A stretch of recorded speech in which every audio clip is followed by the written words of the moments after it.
हाँ तो बच्चों, मेरे YouTube channel study with Rakesh sir में आप सभी का स्वागत है। ठीक है। तो हम क्लास 12 का जो पॉलिटी विषय है इसका पहला टॉपिक पढ़ रहे थे और 4 क्लासें हमारी 5 क्लासें लगभग हो चुकी हैं और उसमें मैंने काफ़ी कुछ कवर भी करा दिया। एक या डेढ़ क्लास, एक या फिर थोड़ी सी और क्लास में, मतलब 1 क्लास या 2 क्लास में हम इस पूरे टॉपिक को खत्म कर देंगे। ठीक है। जो टॉपिक पढ़ रहे थे वो है राष्ट्र निर्माण की चुनौतियाँ। अब अगली हेडिंग डालेंगे और टॉपिक में जो बचा शेष उसको पूरा करने की कोशिश करेंगे। अगली हेडिंग डालेंगे आप राज्य राज्यों का। ठीक है, इस तरीके से डालो, राज्यों का पुनर्गठन। राज्यों का क्या है, पुनर्गठन। ओब्लिक में ये लिख लेना, क्यों जरूरी था, क्यों जरूरी था। ठीक है। छोटा सा प्रश्न पूछा जा सकता है आपसे कि राज्यों का पुनर्गठन क्यों जरूरी था, और ये भी हमें समझना कि राज्यों का पुनर्गठन क्या था। ठीक है। दोनों एक ही चीज में पढ़ने की कोशिश करते हैं। ठीक है। देखो, राज्यों का पुनर्गठन क्यों जरूरी था, मैं समझाने की कोशिश करता हूँ कि जब भारत में जो 565 रियासतें थी उनको जैसे तैसे करके बल प्रयोग के द्वारा या सामान्य बातचीत के द्वारा भारत में शामिल कर लिया गया। ठीक है।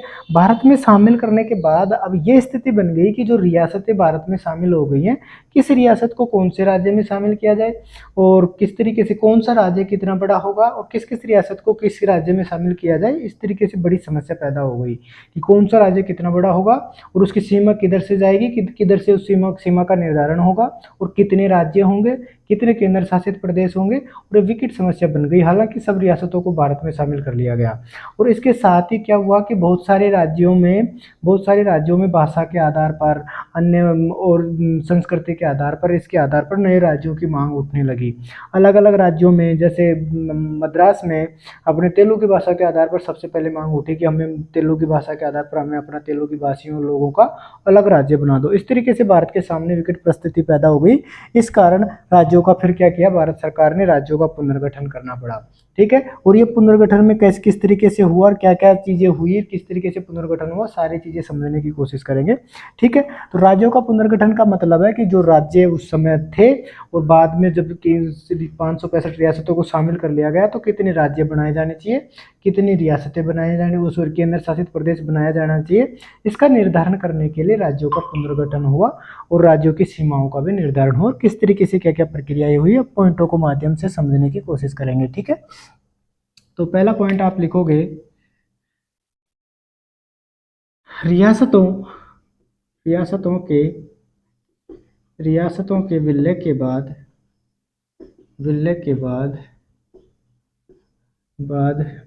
बाद मौजूद सबसे बड़ी सबसे बड़ी समस्या थी कि किस तरह किस तरह से किस तरह से देश में राज्यों की सीमाओं का निर्धारण किया जाए। ठीक है। मैं बाद में समझा देता हूँ, पहले लिख देता हूँ, आप साथ के साथ समझते चलो। ठीक है। ऐसा करना इसलिए जरूरी था ताकि एक समान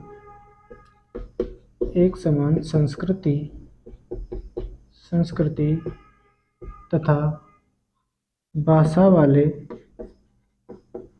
भाषा वाले भाषा वाले भाषा वाले लोगों को भाषा वाले लोग, इस तरीके से लिखो, भाषा वाले लोग एक राज्य में रह सके।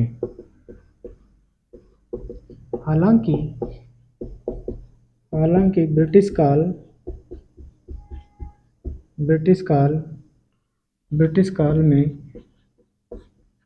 काल में राज्यों की सीमाओं पर कोई विशेष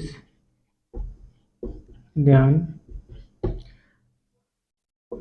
नहीं दिया गया था। ब्रिटिश काल ब्रिटिश काल में जब नया राज्य बनता तो या तो उसे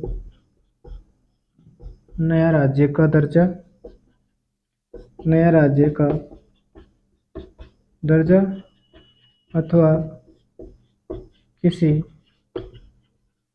अन्य राज्य में शामिल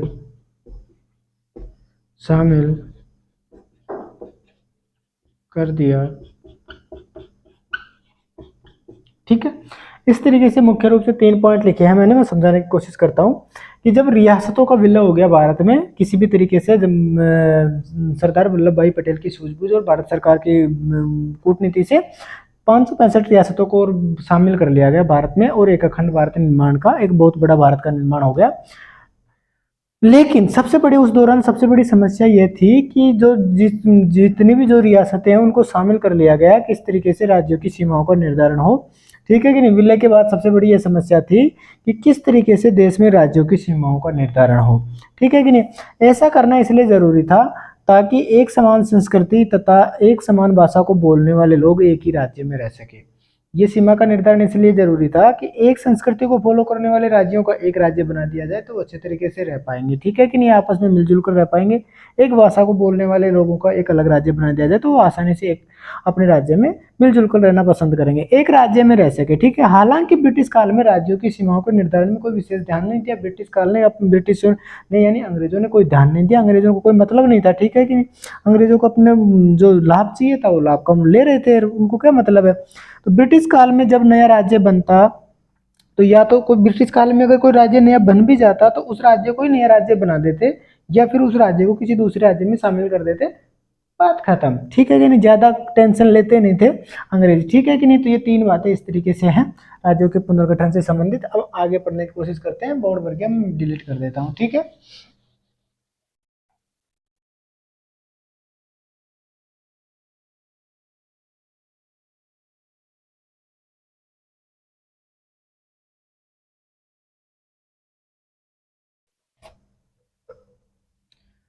अगला, ये जो जितने मैंने पॉइंट लिखे इसके बाद में लिखेंगे। इस कारण राज्यों का पुनर्गठन जरूरी था। ठीक है, जो जरूरी था। ठीक है। यहाँ तक ये जो क्वेश्चन था, यहाँ तक ये जो 4 पॉइंट में, उस पूरी 4 पॉइंटों में ये क्वेश्चन का आंसर मिल जाता है आपको। ठीक है कि नहीं, अच्छे तरीके से समझने की कोशिश करोगे तो। अब ये तो हो गया राज्यों का पुनर्गठन। ठीक है, और राज्य का पुनर्गठन क्यों जरूरी था। अब हम दूसरी हेडिंग डाल लेते हैं, हेडिंग चेंज कर लेते हैं। ठीक है, तो अगली हेडिंग फिर हम डालेंगे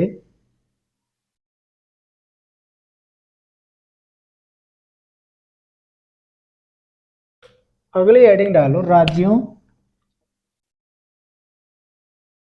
के, जो राज्यों का जब पुनर्गठन किया गया तो पुनर्गठन में समस्या, सबसे बड़ी समस्या क्या आई, उस समस्या को समझने की कोशिश करते हैं। क्या समस्या थी। ठीक है, या फिर क्या समस्याएं थी, सबको समझने की कोशिश करते हैं।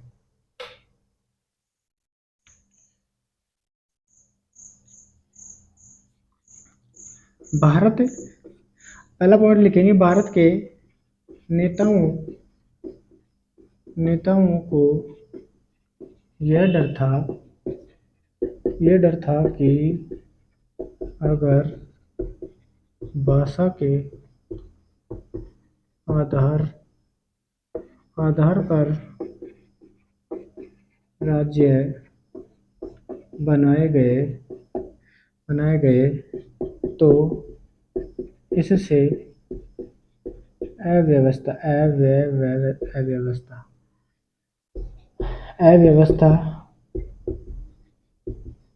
फैल सकती है तथा देश के टूटने का खतरा पैदा पैदा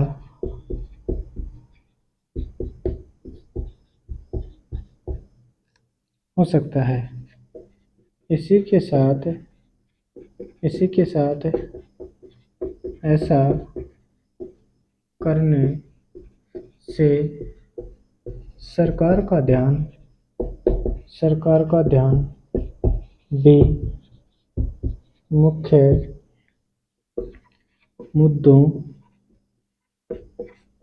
मुद्दों से भटक जाएगा। ठीक है, ओके, ठीक है।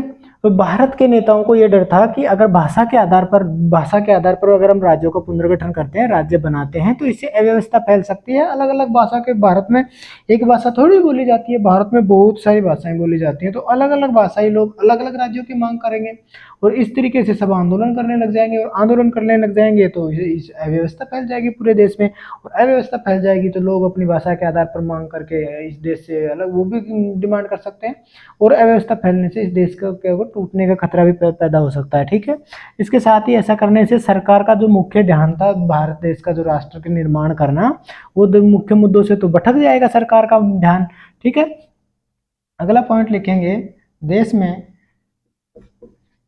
में राज्यों के पुनर्गठन को लेकर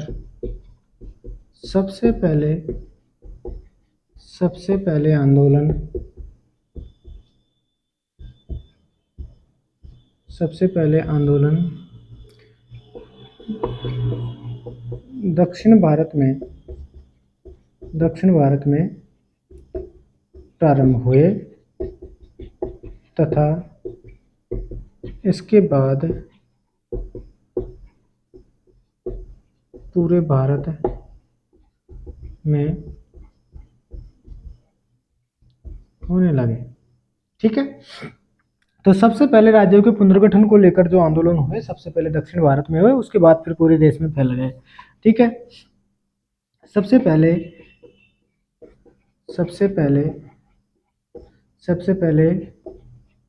मद्रास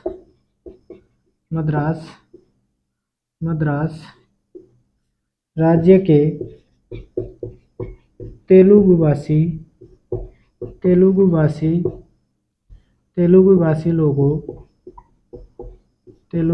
लोगों ने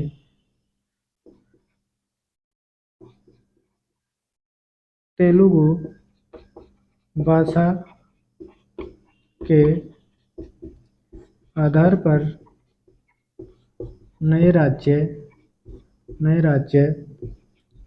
आंध्र प्रदेश की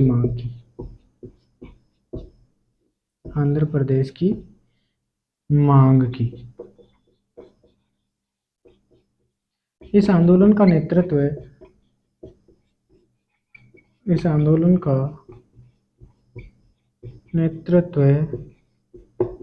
कांग्रेस के वरिष्ठ नेता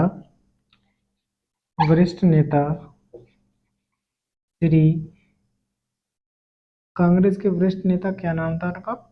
हाँ, कांग्रेस के वरिष्ठ नेता पोट्टी श्री रामुलु। ठीक है, आपको दिख नहीं रहा हो, एक बार मैं देख लेता हूँ तो मैं मिटाऊंगा। ठीक है, दिख नहीं रहा तो मैं ऊपर लिख दूंगा, पहले मैं इसको समझा देता हूँ यहाँ तक की इन लाइनों को।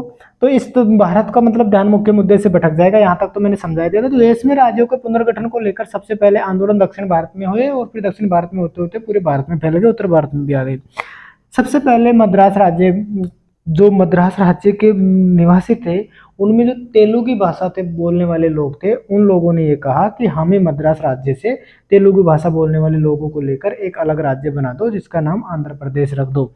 ठीक है, तो इन लोगों ने सबसे पहले आंदोलन करना प्रारंभ कर दिया, तेलुगु भाषा के आधार पर नया राज्य आंध्र प्रदेश का गठन करने के लिए। और इस आंदोलन का नेतृत्व कर रहे थे वहां का एक कांग्रेस के वरिष्ठ नेता थे, जिनका नाम था पोट्टी श्री रामुलु, जो मैं ऊपर लिखूंगा। ठीक है, मैं अब इसको पूरा डिलीट कर देता हूँ। ठीक है, यहाँ ऊपर से डिलीट कर देता हूँ मैं। तो कांग्रेस के वरिष्ठ नेता, इस आंदोलन का नेतृत्व कौन कर रहे थे, इसका नाम याद आपको रखना है। मांगो देखते हैं, आंदोलन का नेतृत्व कांग्रेस के, यहाँ से लिख देता हूँ मैं, ठीक है, कांग्रेस के वरिष्ठ वरिष्ठ नेता पोट्टी पोट्टी श्री रामुलु कर रहे कर कर रहे कर रहे थे। भारत सरकार रामुलु कर रहे थे तथा तथा उनके साथ मद्रास विधानसभा के नेता भी थे। ठीक है, तो इसका नेतृत्व कौन कर रहे थे, वरिष्ठ नेता थे कांग्रेस के पोट्टू श्री रामुलु कर रहे थे, और उनके साथ ही जो मद्रास की विधानसभा के और अन्य नेता थे, वो उनके अधिकतर नेता भी उनके साथ थे मद्रास राज्य से आंध्र प्रदेश बनाने के लिए। ठीक है, भारत सरकार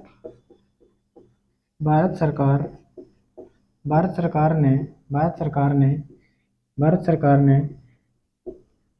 आंध्र प्रदेश बनाने की मांग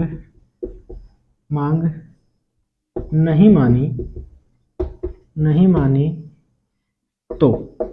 मानी तो मैं नीचे का डिलीट कर देता हूँ। ठीक है, नहीं मानी तो पोट्टी श्री रामुलु भूख हड़ताल पर बैठ गए तथा 56 दिवस या दिन के बाद 56 दिवस के बाद उनकी मृत्यु हो गई जिससे आंदोलन ने उग्र रूप धारण कर लिया तथा हिंसक घटनाएं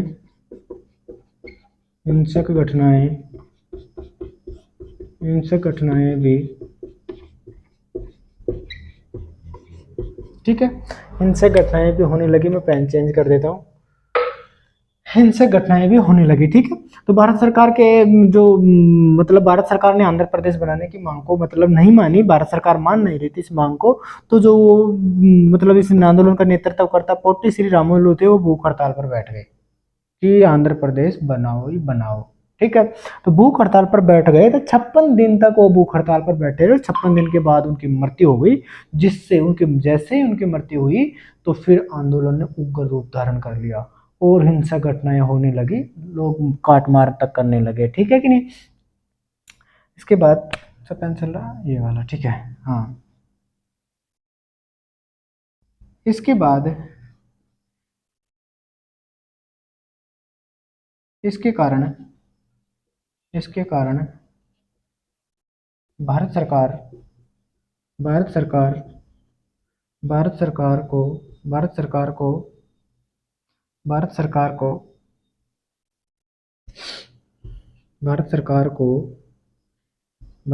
को तेलुगु, ऐसे लिखो, तेलुगु भाषी आधार पर आंध्र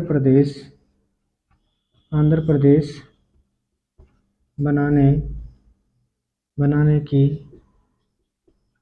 मांग को मंजूरी दी तथा दिसंबर 1952 में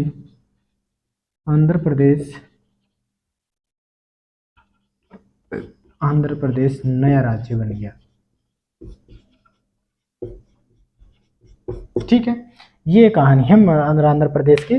तो 56 दिनों के बाद वो भूख हड़ताल पर बैठ के उनकी मृत्यु हो गई। मृत्यु होने के बाद क्या हो गई, हिंसक घटनाएं होने लगी। और इन हिंसक घटनाओं को देखते हुए भारत सरकार ने ये फैसला लिया कि अब हिंसक घटनाएं और उग्र रूप धारण कर लिया आंदोलन ने भी। तो भारत सरकार ने ये कहा कि हम आंध्र प्रदेश तेलुगु भाषा के आधार पर हम आंध्र प्रदेश बना देंगे। और इसके लिए भारत सरकार ने क्या दे दी, तेलुगु भाषा के आधार पर आंध्र प्रदेश बनाने की मंजूरी दे दी। और दिसंबर 1952, डेट याद रखना है, दिसंबर 1952 में आंध्र प्रदेश नया राज्य बन गया। भारत का तेलुगु भाषा के आधार पर नया राज्य बन गया। ठीक है, अब मैं मिटा देता हूं इसको। ठीक है, अब अगली हेडिंग डालेंगे। एक बार मैं टाइम देख लेता हूं कितना टाइम हो गया। ठीक है,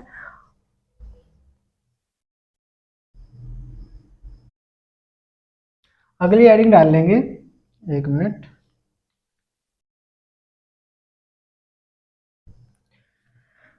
अगली हेडिंग डाल लेना, अगली हेडिंग डाल लेंगे राज्य पुनर्गठन, राज्य पुनर्गठन आयोग, राज्य पुनर्गठन आयोग। ठीक है, अपनी अगली हेडिंग हो जाएगी राज्य पुनर्गठन आयोग। देखो, राज्यों की अलग अलग जगह से मांगे उठने लगी, देश में अव्यवस्था फैल रही थी। तो फिर राज्य मतलब भारत सरकार ने क्या किया, एक कमीशन का गठन किया, एक आयोग का गठन किया कि हमें एक आयोग, एक कमीशन का गठन किया। ठीक है कि नहीं है, जिसमें फजल अली को उसमें अध्यक्ष बनाया गया। उनकी अध्यक्षता में एक आयोग का गठन किया कि आप अच्छी तरीके से जांच पड़ताल करके बताइए कि राज्य हमारे देश का मतलब राज्यों का बंटवारा किस तरीके से होना चाहिए, किस तरीके से उनकी सीमा का निर्धारण होना चाहिए, भाषाई आधार पर बनाया जाना चाहिए, संस्कृति के आधार पर बनाया जाना चाहिए, कितने राज्य बनाए जाने चाहिए, कितने केंद्र शासित प्रदेश बनाए जाने चाहिए। ठीक है, तो इसके लिए फिर राज्य पुनर्गठन आयोग का बनाया गया। ठीक है कि नहीं, 1956 में राज्य पुनर्गठन आयोग बनाया गया। किस तरीके से सारी प्रक्रियाएं हैं, एक एक पॉइंटों के माध्यम से समझने की कोशिश करेंगे। ठीक है, देश में बढ़ती अव्यवस्था को देखते हुए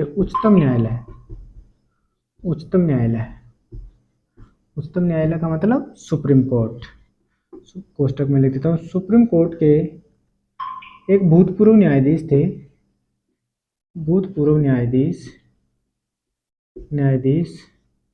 फजल अली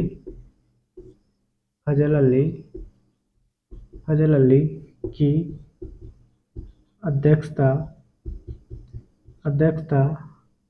अध्यक्षता में तीन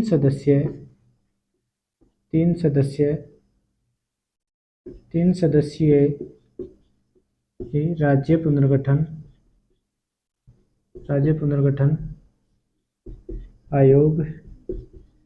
आयोग का गठन किया गया। ठीक है, तो राज्य पुनर्गठन आयोग का देश में जब राज्यों की मांग को लेकर अव्यवस्था फैलने लगी, तो देश में बढ़ती अव्यवस्था को देखते हुए उच्च न्यायालय का एक मुख्य न्यायाधीश था, सुप्रीम कोर्ट का एक पूर्व मुख्य न्यायाधीश था जो रिटायर्ड हो चुके थे, वो मुख्य न्यायाधीश थे। और उन मुख्य न्यायाधीश का नाम था फजल अली।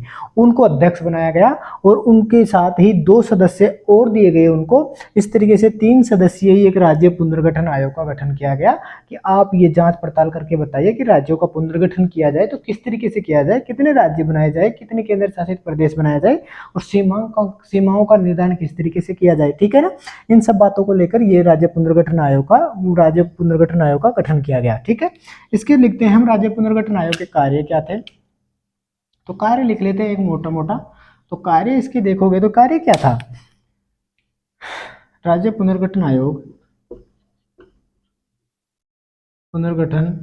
पुनर्गठन की प्रक्रिया पर विचार करना तथा रिपोर्ट प्रस्तुत करना। ठीक है, तो राज्य पुनर्गठन आयोग का प्रमुख कार्य क्या था कि जो राज्य पुनर्गठन किया जाएगा राज्यों का, उनके जो कौन सी प्रक्रिया है उस पर विचार करना है और फिर विचार करके सारी प्रक्रिया करके और फिर अपनी रिपोर्ट देनी है। ठीक है, तो प्रमुख कार्य ये हो जाएगा। मैं इसको मिटा देता हूँ। ठीक है, सारे कोई। ठीक है, अब हेडिंग डाल लो सिफारिशें। अब इस राज्य पुनर्गठन आयोग ने अपनी सिफारिशें पेश की। और सिफारिशें क्या क्या पेश की इन्होंने, प्रमुख रूप से सिफारिशों की पढ़ने की कोशिश करेंगे। तो पहली सिफारिश की बात करें तो इसने बताया कि त्रिस्तरीय भाग ए बी सी या भाग ए ब से राज्य प्रणाली को समाप्त किया जाए। एक तो ये बात बताई, ठीक है। दूसरी बात बताई केवल 3 केंद्र शासित प्रदेश, मैं शॉर्ट में लिख देता हूँ, इसका मतलब है केंद्र शासित प्रदेश। और 3 केंद्र शासित प्रदेशों को मैं कोष्टक में लिख देता हूँ, अंडमान एंड निकोबार, एक तो ये केंद्र शासित प्रदेश, ठीक है, और दिल्ली तथा मणिपुर, 3 रियासतें हो गई आपकी। मणिपुर को छोड़कर बाकी के केंद्र शासित प्रदेशों को नज़दीकी राज्यों में शामिल किया जाए। नज़दीकी राज्यों में शामिल किया जाए।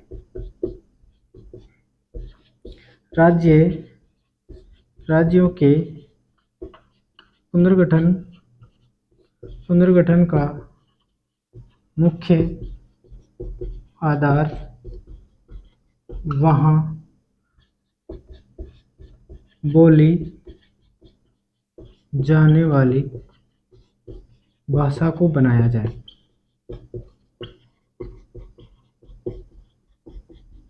ठीक है, तो सिफारिशें क्या क्या पेश की, 3 सिफारिशें पेश की कि त्रिस्तरीय, उस समय हमारा जो भारत के जो राज्य थे उनको 3 भागों में बांटा गया था, भाग ए, भाग ब, भाग स, यानी भाग ए में बी में सी में, इस तरीके से। एक भाग ए के में अंदर अलग राज्य थे, भाग बी में अलग थे, सी में अलग थे।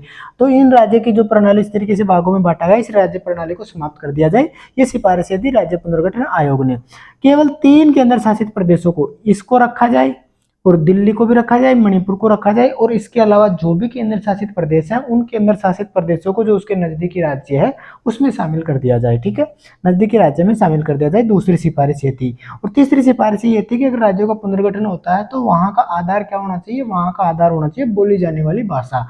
और जिस भाषा को ज्यादा लोग जिस फॉलो करते हो तो उनको वहाँ का राज्य बनाया जाना चाहिए भाषा को। मान लो तेलुगु भाषा को बोलने वाले लोग हैं तो वहाँ तेलुगु भाषा के लोगों के लिए एक राज्य बना दो। दूसरी भाषा अगर मणिपुरी बोली जाती है, दूसरी कन्नड़ बोली जाती है, दूसरी आपकी कोई भी भाषा बोली जाती है तो वहाँ के लोगों के लिए एक अलग राज्य बना दो। ठीक है, और इसके आधार पर क्या क्या हुआ।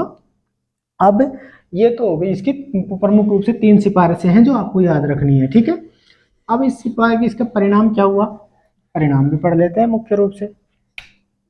टाइम पूरा होने वाला है इसलिए मैं जल्दी जल्दी पढ़ा रहा हूँ। ठीक है, परिणाम क्या हो जाएगा, जो ये इसने रिपोर्ट अपनी पेश की, रिपोर्ट 1955 में पेश की। ठीक है, पेश की या प्रस्तुत की। रिपोर्ट के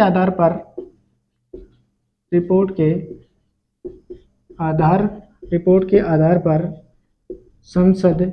संसद में राज्य पुनर्गठन अधिनियम 1956 पारित किया गया। ठीक है, हैंडराइटिंग पर नहीं जाना है, ठीक है, समझा रहा हूँ, उन चीज़ों को समझना है। ठीक है, जल्दी जल्दी लिख रहा हूँ, हैंडराइटिंग ऐसे बैठेगी। इस अधिनियम के आधार पर देश में 14 राज्य तथा 6 केंद्र शासित प्रदेश बनाए गए। ठीक है, तो क्या परिणाम हुए, देखो परिणाम ये हुए कि इसने जो राज्य पुनर्गठन आयोग है इसने अपनी रिपोर्ट पेश कर दी 1955 में और जो भी सिफारिशें थी वो दे दी। तो उन सिफारिशों के आधार पर, रिपोर्ट के आधार पर या सिफारिशों के आधार पर संसद में एक एक्ट लाया गया, अधिनियम लाया गया। ठीक है, संविधान में संशोधन करने के लिए एक एक्ट लाया गया, राज्य पुनर्गठन अधिनियम 1956। अधिनियम क्या होता है, जब संविधान में संशोधन करना होता है तो उसको बोलते हैं अधिनियम। जब नियम लेके आते हैं और संविधान में संशोधन होता है तो उसको अधिनियम बोलते हैं। तो राज्य पुनर्गठन अधिनियम संसद में लाया गया 1956 में और वो पारित कर दिया गया।